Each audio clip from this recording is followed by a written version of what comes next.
Good afternoon. It is finally Fan Formula o'clock, or rather, it is 3 on Sunday, a week after the race. But never mind, we have questions, and as good as excuse as any would be that everyone who was at the race, well, you lucky people, probably had a little while to catch up on the TV coverage. So now we have some questions. First of all, I will apologise for the lack of Fan Formula or race review for the Austrian Grand Prix.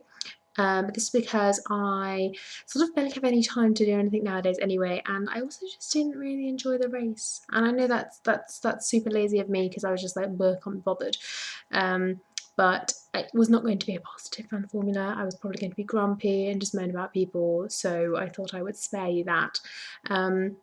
But you'd be surprised, I actually enjoyed the British Grand Prix despite who was in P1 at the end, obviously.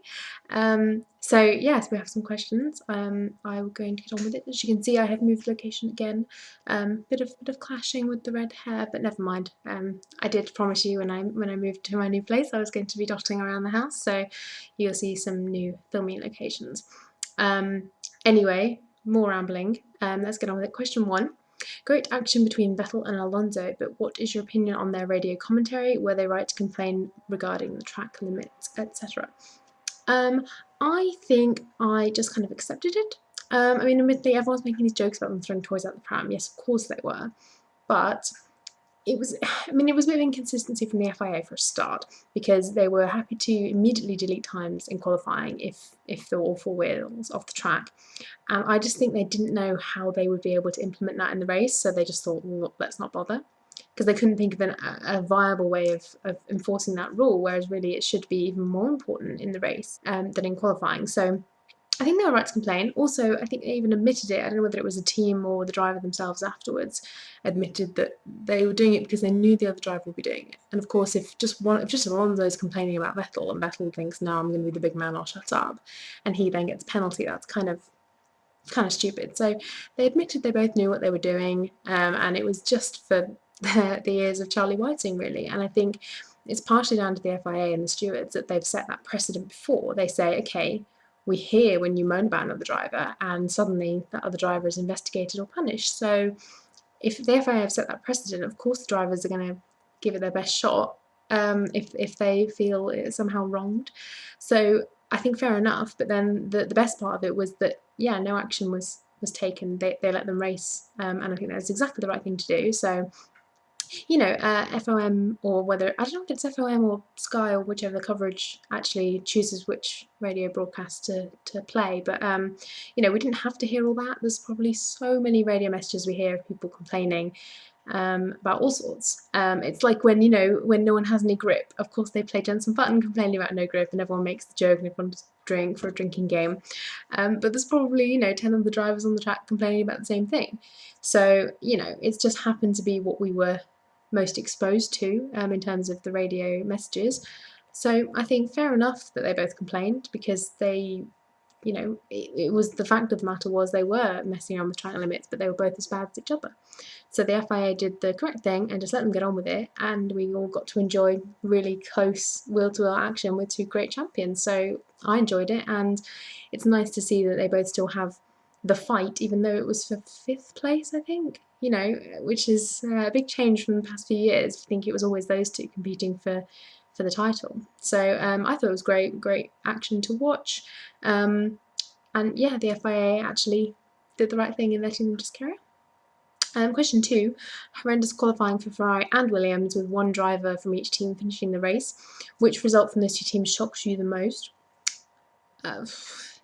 Both was fairly shocking, because if you think like how well established these teams are, these aren't like newbies. Like, I know Caterham and Marussia are not really new anymore, but newer than these well established historic teams, making a foolish mistake in qualifying, in changing conditions. I mean, every team's done it. I mean, I've seen McLaren sat in the garage like, yeah, we'll be fine before, and then just sworn profusely at Sam Michael for such a stupid strategic decision. And I'm sure Red Bull done the same fairly recently, I feel. So it happens. It's stupid, and I mean, the good thing was it gave, well, maybe one driver from each team the chance to prove how good they are on race day in terms of climbing up the grid, because Bottas was just sensational. I mean, going from, was it, I think 17th he qualified, something like that, and he finished second. I mean, how the hell? It's just brilliant. I have a brief interlude here and say that I clearly brought him good luck because there was an awesome martini event in London last week, or the week before now, depends on when you're watching this, I suppose, on the Wednesday before the British Grand Prix anyway, where I went to a bar and I played table football with Felipe Massa and Valtteri Bottas, and it was absolutely awesome. I don't know how on earth they put table football together with Formula One in any way, but there were free martini drinks, and Bottas was lovely and Felipe was lovely, and it was just awesome. So that was just a random interlude to say clearly my letting Valtteri win at table football maybe gave him some good luck for the race. That's yeah, let's all just nod and smile and agree with that. But yeah, Bottas was incredible, getting up to second place, and yeah, I think that makes it all the more sad for Felipe that he could have done similar. I mean, maybe not as high up. I mean, there was a lot of stuff behind Valtteri to get him there, but for Felipe to be taken out like that, I mean, Kimi, what are you doing? Like, I like Kimi, I really do. I don't get all the people who say, oh, he's just useless. I do find him funny, and he can be a good driver, but he has been completely underwhelming this season, and anyone who doesn't think that is kind of kidding themselves. And you can see the difference. Okay, yeah, the Ferrari's really dodgy, but you can see Alonso dragging that up the grid to 4th, 5th, and Raikkonen's lucky to get a point or two. And if you think about all the people who are giving Jenson crap at the moment, saying he's pretty much past it, he's not going to get a drive anymore, he's rubbish, well, sorry, I don't see Kevin Magnussen actually outshining him particularly. He might occasionally finish one place above him if he's lucky. But there's a lot of trouncing going on at Ferrari. If, you can blame the car, yeah, of course, but the other driver in that team is doing much better. So, Kimi, I don't know what's wrong. I don't know whether your heart's not in it. But I think my pastor pom-poms have to come out sort of against Kimi almost, because a lot of talk going around was saying, if it was another driver, perhaps a less liked driver, who had rejoined the track that dangerously, basically not knowing about the track surface in a ditch or a gully or whatever it was, and essentially kept your foot in to try and not lose any time yourself, even after a sort of reckless move.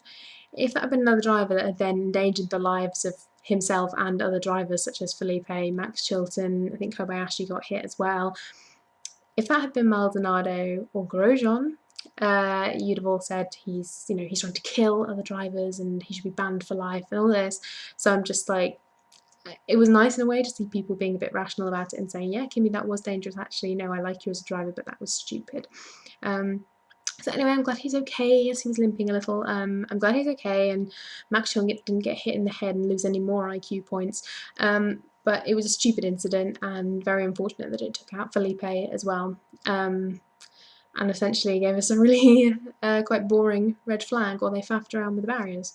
But I'm not going to say anything bad about that, because you'll be like, safety. But I think it was probably okay if they just left it how it was, rather than after they dismantled it and then they really did need to fix it. But I don't know. I'm not a marshal or health and safety expert, so I will just be quiet. But yeah, I'm very disappointed in Raikkonen. But I don't know. It was just a stupid incident, and Alonso's proven that you can drag that Ferrari somewhere if your heart's in it and you're going for it. So yeah. I don't even know if that answered the question. I think I just went off on one there. Anyway, question 3. Germany's next up, with Nico hoping to win his home race, but does Hamilton now have the momentum to take that next win?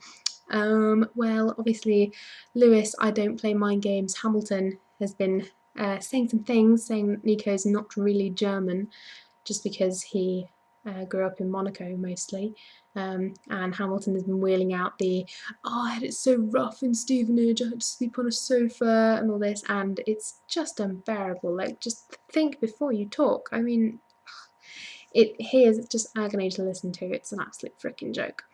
So anyway, I don't know. I think I'm going to not say much, because I don't like either of these drivers, and I'm trying not to be too hate-filled about the whole thing. But I hope Hamilton doesn't have the momentum.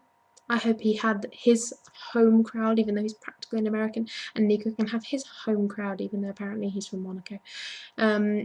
I'd probably put Nico for the win next time, because it's going to be one of the two of them unless they do a sort of Red Bull Turkey 2010 situation, which I do not wish upon them at all. But I don't know, if they keep having wheel-to-wheel action, I feel like something silly is going to happen eventually, because they're just too close. And you know, the championship is too close to call as well. So I would probably put Nico with a slight edge over Hammyhams for next race, but I don't know, they'll probably just go one each alternating until the end of the season, and we're all desperately bored. So there you go. And then the bonus question is driver of the weekend and why. I already spoke about Bottas. He's a contender, of course, because 17th to second is just majestic, and you know, it's lovely to see the Williams has pace, and it's a shame that Felipe couldn't join him, really, because it would have been great to see him on the podium.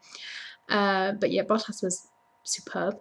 But I have to say Jenson Button, because I don't often get to say Jenson Button nowadays.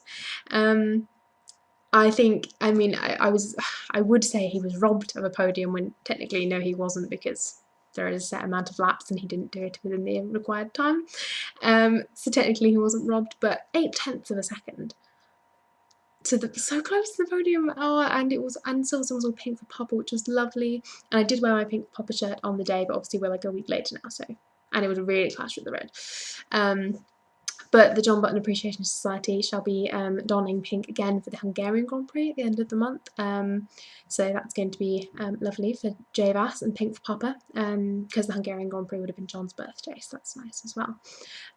But yes, Jenson was superb, and again, people are giving him stick, but you have to remember it's mostly the car. There'll always be faults with the drivers. Yes, he might not be the fastest driver out there, but you have to put most of it on the car, really, because it's been dreadful this year, last year, you know, for a while. But to drag it up to within 0.8 of a Red Bull, and that close to the podium when there's been such domination from Mercedes, and you know, we've had Williams and Red Bull being right up there with them, is incredible. So I was delighted and very glad he could get all those points for 4th place, even though he was just so close to a podium. And of course 3rd on Saturday was brilliant as well, in changing conditions, of course. We get a nearly Jenson Button fastest lap dance. Haven't done one of those in a while. But yeah, Jenson was great, and it's a shame he didn't make it onto the podium, but this is clearly showing progress for McLaren. I hope it wasn't just a fluke based on the conditions in Silverstone. I hope they have the pace again next time, but I don't know. I would really love to see one or both of them on the podium again before the end of the season, because Australia feels a really long time ago. That feels like a total fluke. So yes, Jenson Button is my driver of the weekend. And that is it. Fun Formula. I have rambled for 13 minutes, so I should be quiet. But yes, I promise to be good and do Fan Formula properly and on time from now on, hopefully. And obviously we might have a group edition for Hungary as well. But yeah, that's it. I'm going to shut up now. So I hope you all enjoyed the race. I know loads of you were there, and that's just awesome, and I'm jealous. But I hope you all enjoyed it. And yeah, I would just back on the driver of the day thing. Yeah, if Jenson snatched the podium from Ricciardo, I would have actually felt bad for him, given how he was miles ahead for like the entire race. So I just think we needed to delete P1, and we should have had a podium for 2, 3, 4, and that would have been lovely. Perfect for me.